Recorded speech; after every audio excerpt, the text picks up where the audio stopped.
Hi friends, Radhika টিপসে আপনাদেরকে স্বাগতম। মাসিকের কততম দিন থেকে মেলামেশা করলে সন্তান ধারণের সম্ভাবনা খুবই কম থাকে। অনেকেই মাসিকের চলাকালীন সময়ে সহবাস করে থাকেন, আবার ক্ষেত্রে দেখা যায় মাসিকের 2 থেকে 3 দিন পরেই সহবাস করতে শুরু করে দেন। আসলে সেই সময়টাতে সন্তান ধারণের সম্ভাবনা কত পার্সেন্ট থাকে? সন্তান ধারণের সম্ভাবনা সেই সময়ে নাই বললেই চলে, তবে সেটি বিশ্বাসের অযোগ্য হলেও সেটি সত্য। কারণ একজন নারী যখন মাসিক হয় তখন সেই নারীটি গর্ভধারণের জন্য প্রস্তুতি নিচ্ছে। তবে গর্ভধারণ করার জন্য একটি সঠিক সময় প্রয়োজন। সঠিক সময়ে অবশ্যই যদি মেলামেশা করেন তাহলে সন্তান ধারণ সম্ভব। আর সেই সঠিক সময়টি হলো অ্যাভোলেশন টাইম। অ্যাভোলেশন টাইম সময় যদি মেলামেশা করা যায় তাহলে সন্তান ধারণের সম্ভাবনা অনেকটাই বেশি। কারণ ডিম্বস্ফোটন ছাড়া আপনার শুক্রাণুটি মিলিত হবে খায়ের সাথে। যদি ডিম্বস্ফোটন নাই হয় তবে শুক্রাণুটি ভিতা যাবে, এমনকি শুক্রাণুটি মারা যাবে। আর একটি শুক্রাণু যখন মারা যায় তখন সন্তান ধারণ সম্ভব হয় না। তাই মাসিকের কতদিন পর অভুলেশন টাইম হয় বা কখন ডিম্বস্ফোটন হয় সেই বিষয়গুলো অবশ্যই খেয়াল রেখে সহবাস করতে হবে। মাসিক চলাকালীন যদি আপনি পরের দিন থেকে কিংবা 2 থেকে 3 দিন পর থেকে রেগুলার মেলামেশা করেন তাহলে সন্তান ধারণের সম্ভাবনা খুবই কম।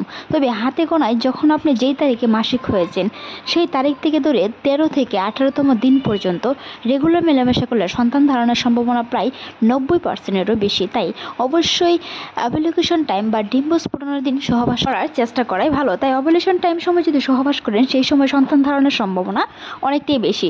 অভুলেশন টাইম ছাড়া সহবাস করলে ভিতা যাবে, তবে যদি কিছু নিয়মকানুন মেনে চলা যায় অভুলেশন টাইমে অন্ততপক্ষে 3 দিন আগে যদি মেলামেশা করতে পারেন তাহলেও সন্তান ধারণ সম্ভব। কারণ একটি শুক্রাণু জরায়ুতে বেঁচে থাকে প্রায় 2 দিনের মতো।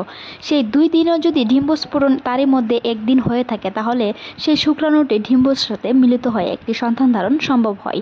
যদি মাসিকের 2 থেকে 4 দিন পর থেকে অন্ততপক্ষে 10 দিন পর্যন্ত রেগুলার মেলামেশা করেন তাহলে কিন্তু সন্তান ধারণের সম্ভাবনা খুবই কম থেকে যায়। গর্ভধারণের চেষ্টা করে থাকলে অবশ্যই অভুলেশন টাইম থেকে মেলামেশা করার চেষ্টা করুন। তবে মাসিক যদি আপনি 1 তারিখ হয়ে থাকেন সেই ক্ষেত্রে 4 তারিখের পর থেকে যদি 10 তারিখ পর্যন্ত রেগুলার মেলামেশা করেন সেই ক্ষেত্রে সন্তান না হওয়ার সম্ভাবনাই বেশি। তাই সেই দিনগুলো বাদে অন্ততপক্ষে 12 তারিখ থেকে 18তম দিন পর্যন্ত রেগুলার মেলামেশা করার চেষ্টা করুন। অর্থাৎ আপনার মাসিকটি যদি 1 তারিখ হয়ে থাকে সেই তারিখ থেকে ধরে 11 তারিখ থেকে 20 তারিখ পর্যন্ত রেগুলার মেলামেশা করুন। অর্থাৎ আপনার যেই তারিখে মাসিক হবে সেই তারিখ থেকে অনুযায়ী 13 থেকে 18তম দিন পর্যন্ত। মাসিকটি নিয়মিত হোক কিংবা অনিয়মিত হোক, যদি অনিয়মিত মাসিক হয়ে থাকে সেই ক্ষেত্রে যদি আপনার ডিম্বস্ফোটন হয় তাহলে কিন্তু সন্তান ধারণের সম্ভাবনা অনেকটাই রয়েছে। তাই অভুলেশন টাইম কিংবা ডিম্বস্ফোটন হয়েছে কিনা সেই বিষয়গুলোর লক্ষণ কিছু দেখলেই বুঝতে পারবেন। শরীরে কিছু তাপমাত্রায় এমনকি সাদা স্রাবের মতো বুঝতে পারবেন আপনার অভুলেশন টাইম হয়েছে বা ডিম্বস্ফোটন হয়েছে।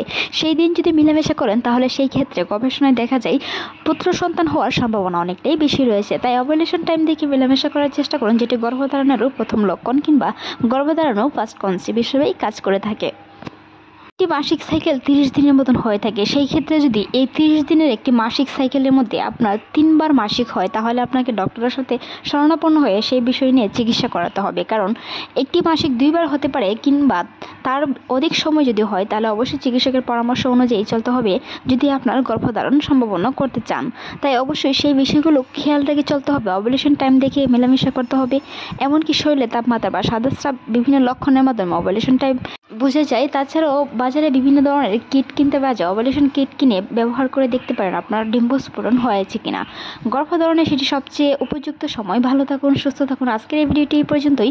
ভালো লাগলে আমাদের চ্যানেলটি সাবস্ক্রাইব করার অনুরোধ রইল। সেই সাথে আপনার মূল্যবান মতামত জানাতে অবশ্যই ভুলবেন না। ভালো থাকুন, সুস্থ থাকুন। রাধিকা টিপসের সাথেই থাকুন। ধন্যবাদ।